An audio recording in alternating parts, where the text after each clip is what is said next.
the theta varies from pi half pi, to pi. And you are asked to determine the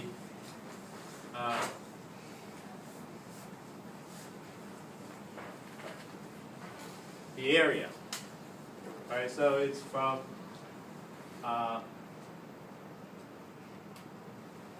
this r keep dropping, right? Okay, so it's going to be like from pi over 2 to pi, so it's going to be dropping. You know, here the radius is greater, and over time, as theta increases, it becomes shorter and shorter.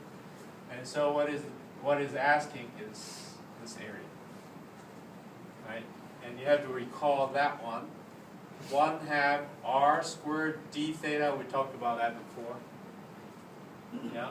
So the idea is not to cut in horizontal slices or vertical slices, but since it is in polar equations, we cut into slices like this. Right? Almost triangular slices. You have something like this. And it goes from pi over 2 to pi. And it's straightforward computation. Pi over 2 to pi, 1/2 r squared.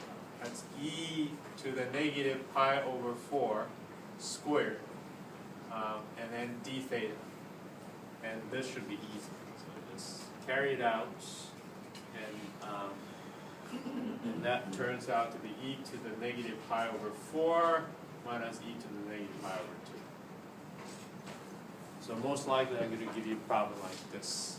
You know, very simple. Is that integral is not a big deal.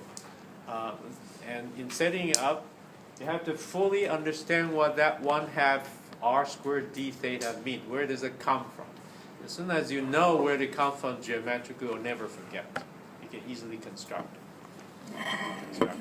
All right. So we talked about that before, and likewise, you should look at your note or your book. You know, if you have a polar curve, and instead of calculating area such as this, you also can calculate the arc length without switching to rectangular coordinate system. You want to work within r theta, right? So we also talked about that. But as you know, when you have that square root thing coming in, then integral quickly becomes complicated. Likely become complicated, right? So if I were to give you a problem like this, we have to very carefully, design the problem, because otherwise it will become intractable. Not intractable, but very time-consuming integral to perform. That would not be my intent. All right. Okay. Any general question about final? Anxious?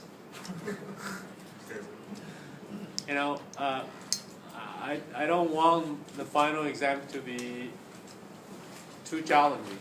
So it's sort of test the baseline. So especially for those who didn't do well on the midterms.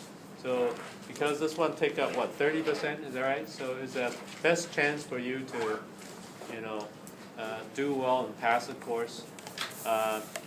So I hope the problems will be reasonable. There will be one challenging problem, extra credit problem, but that's extra credit. So but most of the problems should be. I'll make it very reasonable, and so.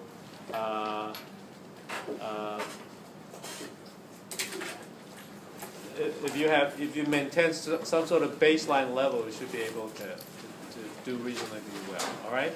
So once again, tomorrow, Friday is 10 to 1. Monday is 9 to 12.